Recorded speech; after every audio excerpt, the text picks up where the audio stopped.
Bom dia, que Exu abençoe, somos o Guardião Divino e viemos aqui trazer um assunto hoje sobre qual é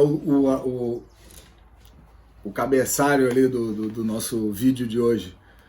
Os príncipes negros que a história não contou, certo? Então vem comigo.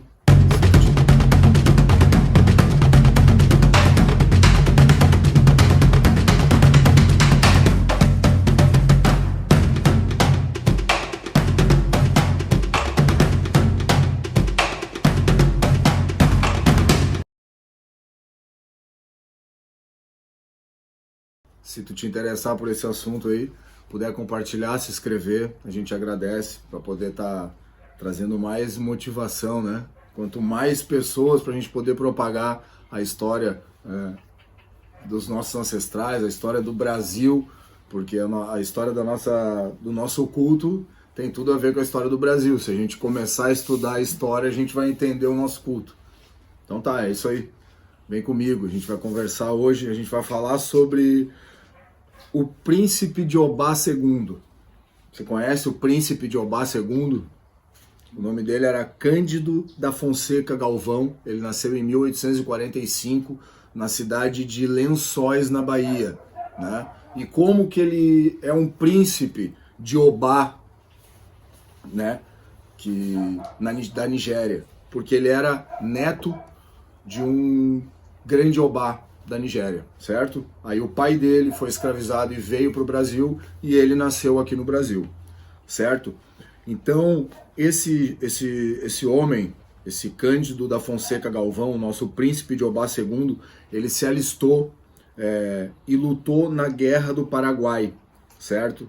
Teve bravuras em combate, então se destacou ali, fez parte de um batalhão que se chamava Zuavos Baianos. Você sabe o que significa Zuavos Baianos? Garanto que não sabe o que significa. Eu também não sabia, mas eu fui atrás, né? Para estudar, estudei e agora eu tô sabendo e vou passar para vocês o que são Zuavos Baianos.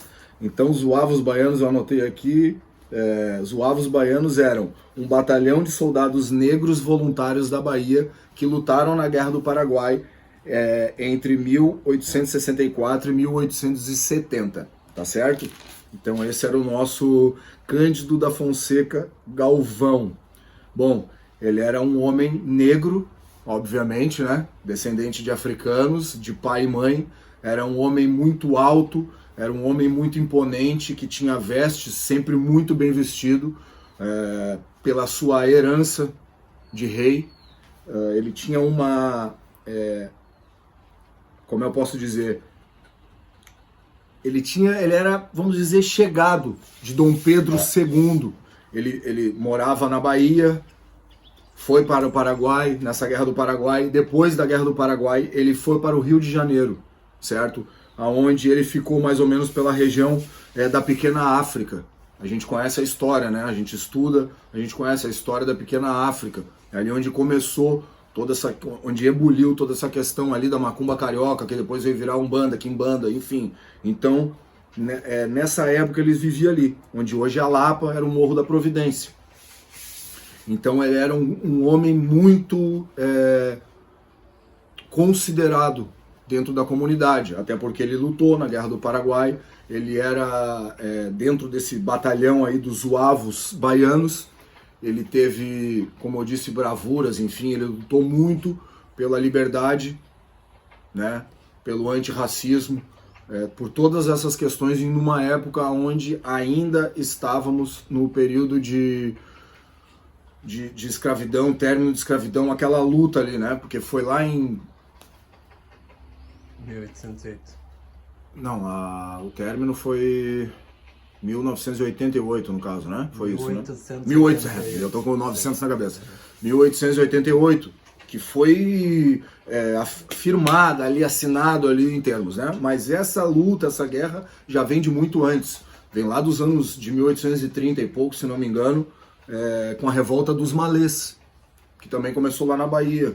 Não sabe? Bota aí Revolta dos Malês aí, que vai falar o que foi a revolta dos Malês, né?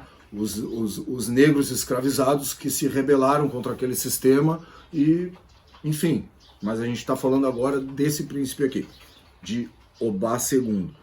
Então ele tinha essa consideração por todas essas questões, né, de familiares, por ele já ter nascido sem ser escravo, detalhe, né? Ele já nasceu, ele não foi escravo, ele lutou pela Guerra do Paraguai nesse batalhão de escravos negros, ok?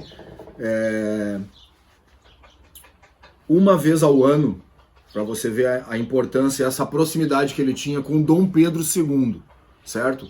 Com Dom Pedro II, ele tinha essa proximidade. Uma vez ao ano, ele tinha o hábito de ir ao Paço. O que era o Paço? O Paço é um lugar físico que se chama Paço Imperial de São Cristóvão, aonde era recebido como herdeiro do seu avô, herdeiro real de um trono, né? De um trono negro, né? Porque a gente pensa ou não pensa, por estar intrínseco dentro de nós, né?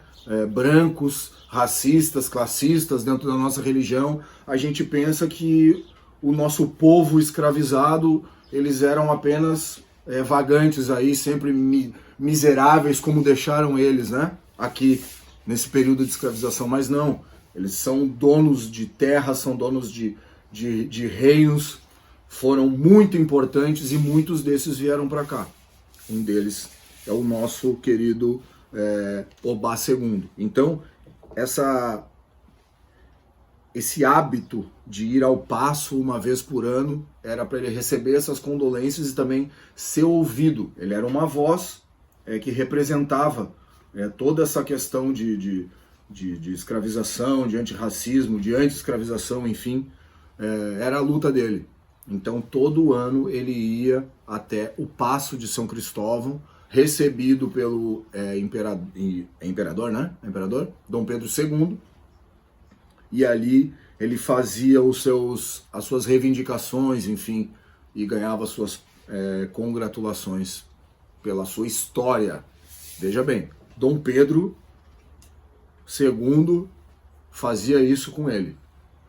Agora eu pergunto para vocês, alguma vez na escola você ouviu falar sobre isso?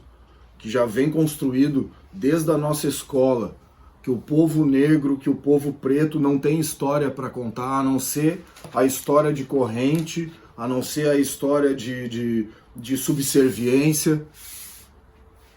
Alguma vez você já ouviu na escola algum professor falando sobre isso? Talvez agora esteja começando a acontecer em alguns lugares, em algumas escolas da Bahia, do Rio Grande do Sul, talvez do Rio de Janeiro, mas aqui em Santa Catarina, que é onde a gente mora, isso não existe. Alguma vez você ouviu? Eu tenho certeza que não. Então eu escrevi um pensamento meu aqui que eu vou ler para vocês. O que eu quero falando sobre o príncipe de Obá é, além de exaltar sua importância na luta pela liberdade racial e toda a sua estrutura, eu quero falar do apagamento histórico diante deste fato e de outros que falam e exaltam personagens nefastos da história que tiveram seus nomes perpetuados como grandes heróis. E a minha e a sua ignorância de aceitar tudo isso com naturalidade. Então quer dizer o quê? Que a gente pode ver hoje, né, na nossa história política recente do Brasil, desde as diretas já, que foram lá em 1986, 85, se não me engano, de lá para cá, todas as pessoas importantes, públicas, que ocuparam as vagas lá de presidência da República, a gente pode ver o Fernando Collor de Mello, por exemplo, que foi um cara que acabou com o Brasil, acabou com muitas famílias na época. Ele depois ele não foi preso, ele virou governador do estado de Alagoas posteriormente a isso. E agora, pelos fatos lá de não sei o que agora que ele foi condenado, enfim, agora parece que já está em casa. Então, mas o cara lá que está na favela, que rouba porque precisa comer, pela toda a situação, ele é o verdadeiro algoz da sociedade. Ele é o verdadeiro problema da sociedade, porque ele é preto. Então esse a gente vai botar no fundo da cadeia. Agora o tiozinho bonitinho lá da gravata, que rouba com a caneta e mata um monte de gente na periferia, no Brasil, Eu fico até nervoso em falar sobre isso, mas não, com eles não acontece nada. E isso é algo que vem se replicando, uma descendência miserável, canalha, que a gente traz, onde a gente exalta. Olha o nome das ruas: Castelo Branco, Rodovia Mário Covas. Foram todas pessoas maravilhosas para o nosso país, para os lugares onde elas fizeram política. É só você ver o salário que eles ganham e o bem que eles têm no nome deles. Aí você já vai ver de onde é que veio. E a gente exalta.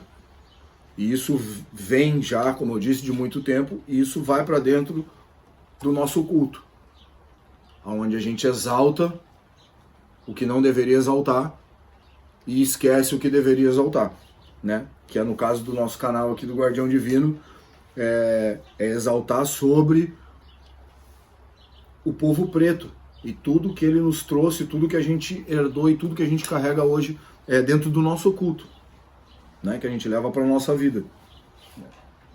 Então, uma nação que teve 388 anos de escravidão, não ter histórias do seu povo preto que construiu também ou mais que outros povos o nosso país. Então a gente vive nessa manipulação e a gente aceita essa manipulação, porque é mais confortável pra gente, porque é difícil a gente sair da nossa zona de conforto, é difícil a gente se ver como racista, homofóbico, classista, universalista dentro da nossa religião, porque a gente não quer tirar o que pra gente é conveniente. Isso não cabe pra gente. No nosso culto é culto de pessoas adultas, não é um culto de criança. Culto de criança deixa pra um bandinha lá do anjo da guarda, entendeu? Pra gente aqui não. A gente tá aqui pra pensar, pra ser diferente dos iguais, ser diferente de todos aqueles que passaram pra gente essa mesma coisa, essa manipulação em massa. Fala pra mim. Não estão tentando colocar dentro das escolas a cultura africana, a cultura preta? E o que está acontecendo dentro das escolas? Me diz. Acabaram até com o ensino religioso. Porque quando o ensino religioso era sobre o catolicismo, o cristianismo, odara, estava tudo certo. Aí quando começaram a querer colocar todas as religiões, porque é ensino religioso. Ah não, então é ensino cristão devia ser, e não ensino religioso. Ensino religioso deveria, teoricamente, falar sobre as religiões. Nunca vi. Nas escolas que eu estudei, só estudei sobre o cristianismo. Se eu conheço outras religiões é porque eu fui estudar. Então, voltando aqui. Então, essa manipulação. Então, estão ou sempre estão querendo mostrar a história da nossa terra sobre a ótica europeia. Óbvio. Devemos olhar para que a gente, né, olhe sempre através dessa ótica e tudo bem. Né? Confortável, né? Sou branquinho, né? Sou gringuinho, olho azul, tá tudo certo. Já tô, como se diz, honrando a minha ancestralidade maldita, racista. Eu não me preocupo em encerrar ciclos negativos. Eu me preocupo em repetir sempre as mesmas coisas. Então, como eu disse ontem, eu estava falando aqui, quando eu vim para cá, eu vim com algo nas minhas mãos quando eu vim da espiritualidade para cá. E eu preciso percorrer o meu caminho e voltar com algo para minha espiritualidade. E o que eu vou voltar para minha espiritualidade? Com as mãos abanando ou com um saco de bosta? Ou com algo que seja concreto, bonito, que eu construí? Deixei de fazer coisas que os meus mais velhos fizeram de negativo. E preservei as coisas boas.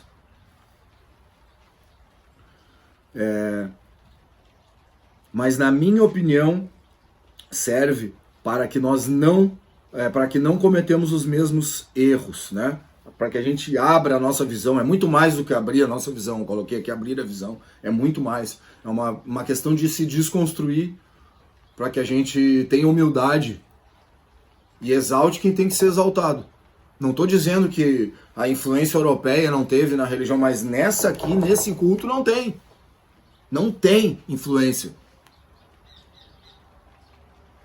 O europeu, antes de conhecer o africano, não baixava espírito. Isso é uma coisa africana, indígena. Em qual momento escolar, como eu perguntei, mas vou repetir, em qual momento escolar você escutou falar sobre a nobreza africana, a realeza da África? Em qual momento? Tu sabia que na África tem reis e rainhas e até hoje, 2025, ainda existe? Estão lá. Os descendentes de Oxum, os descendentes de Ogum, os descendentes de Xangô, de Oiá, estão lá. Sangue, meu filho. Ah, esqueci. Orixá é energia. É força da natureza. É o arco-íris. É mais fácil dizer isso do que dizer que é do negro, do que dizer que é da África.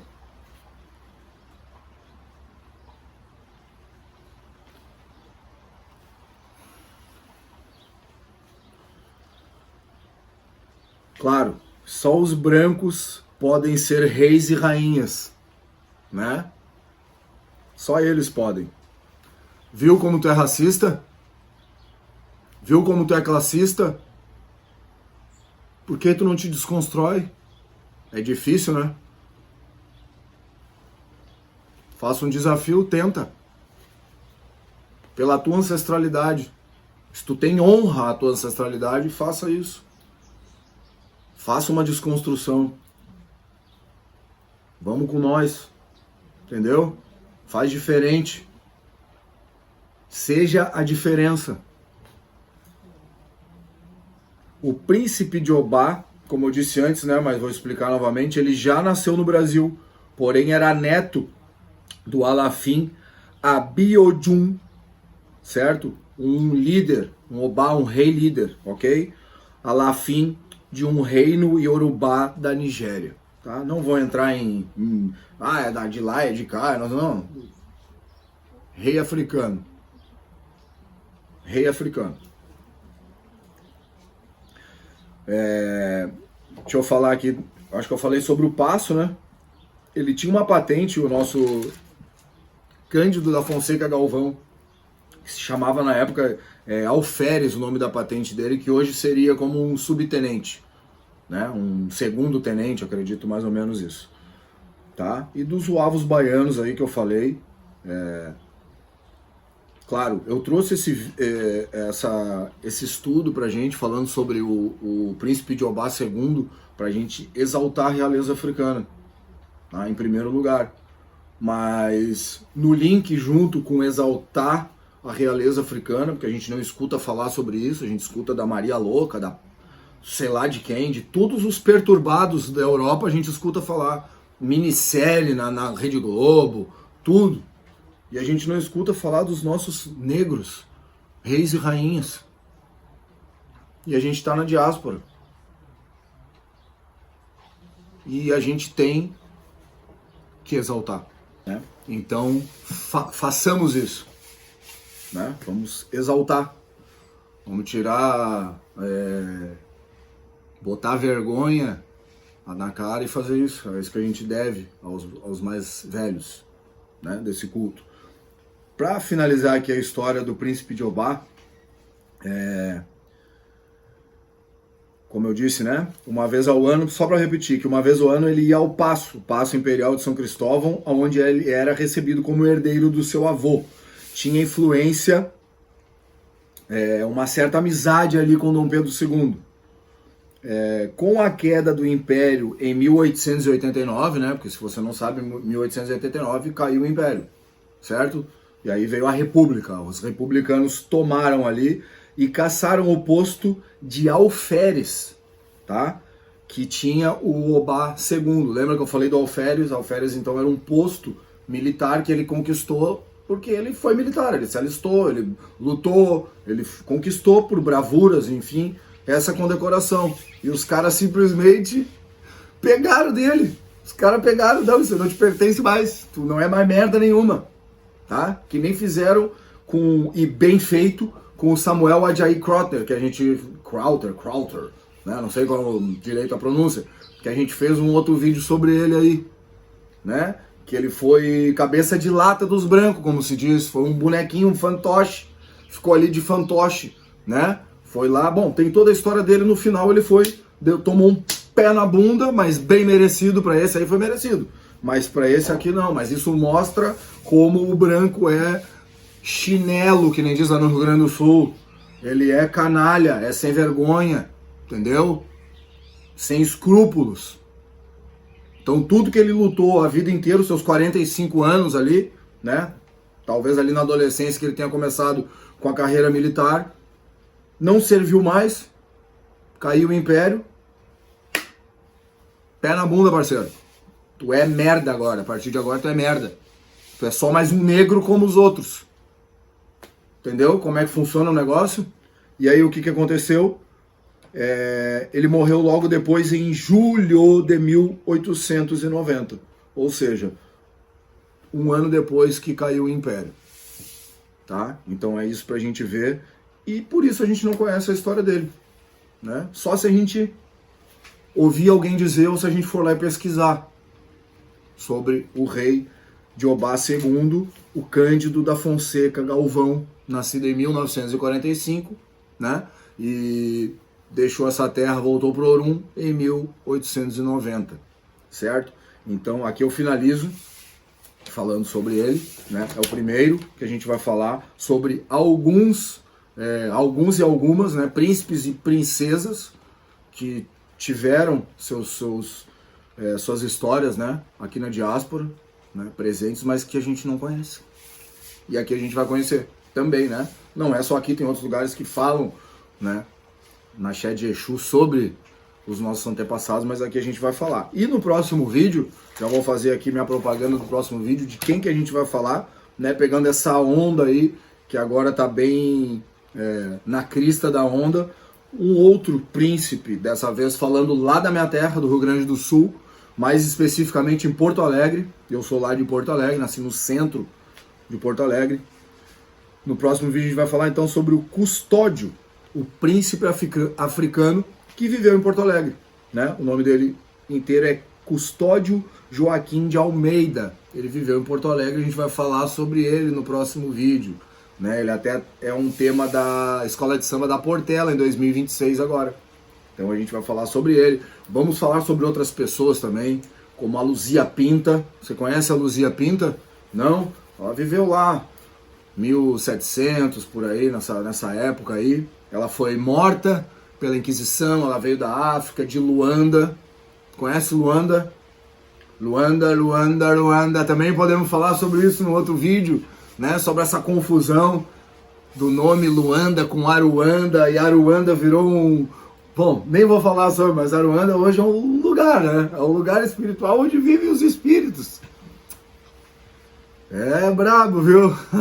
Tem muita coisa pra gente falar. Vou falar sobre o Tata Tancredo, um grande nome da Umbanda Molocô, que viveu ali nos anos 40, 50, 60 ali mais ou menos. Tem que me aprofundar um pouco mais, mas pra gente conversar sobre todas essas figuras negras que tiveram influência direta na nossa história, do nosso culto, e que a gente não fala. A gente fala do Zélio Fernandino de Moraes, a gente fala do Ronaldo Linares, a gente fala do Rubens Saraceni, a gente fala da Blavatsky, que os caras lêem o livro dela, uma russa, aí os caras botaram dentro da Umbanda, nem sei Umbanda, qual é o Xambá, sei lá, que Umbanda é, malandro, que os caras falam, e aí eles leem esse livro dessa mulher, que é lá da Goétia, lá, que ela segue um bagulho lá da Goétia pra botar dentro da Umbanda. É loucura, né, cara? Mas aí falar do nosso povo preto, ninguém quer. Ei, beleza, né? Mas aqui a gente é porta-voz da nossa ancestralidade, do nosso culto, porque é culto à ancestralidade. Então, é isso, né? Falando do culto à nossa ancestralidade, exaltando isso. Então, é 25, 30 minutos escutando que a gente precisa fazer essa desconstrução, tá bom? É isso que eu quero dizer, alguma coisa? E para quem tiver indicação também de outras pessoas pra gente falar nos sim, próximos vídeos, ótimo. colocar nos comentários aí, né? Top, isso aí. Fechou? Se tiverem aí mais pessoas para que a gente possa falar sobre elas, né? Falar ali, quando a gente for falar da Luzia Pinto, a gente já pode abrir um link sobre os calundus, né? Que é a avó da Umbanda, da Quimbanda ali. Conhece os calundus, os catimbó, a santidade. Então a gente tem bastante coisa para conversar aí nesse caminho aí. Vai ser bem legal. Então, aqui eu finalizo o vídeo sobre o Obá II, o nosso primeiro príncipe aí, exaltado nos nossos vídeos. Vai ficar aí sempre marcado aí o nome dele nesse vídeo. Top, gratidão a ele, né? Salve a sua força, salve a força do príncipe de Obá, do senhor Cândido da Fonseca Galvão, né? Que lutou indiretamente ele lutou pelo culto, porque ele lutou pelo povo negro, ele lutou pelas questões negras, né? Ele era uma voz que levava os problemas para o imperador, para tentar amenizar de uma certa maneira ali naquele período de tanta confusão, de tanta guerra, de tanto sofrimento. Então, os meus respeitos, né? Mojuba, ao senhor Obá II. Encerro o vídeo nessa vibe aí, então. Salve a todos. Peço que, se gostarem aí, compartilhar, puder se inscrever, passar para um camarada, para uma amiga, para uma amiguinha aí, beleza? Top. Um bom dia para nós aí, que Exu abençoe.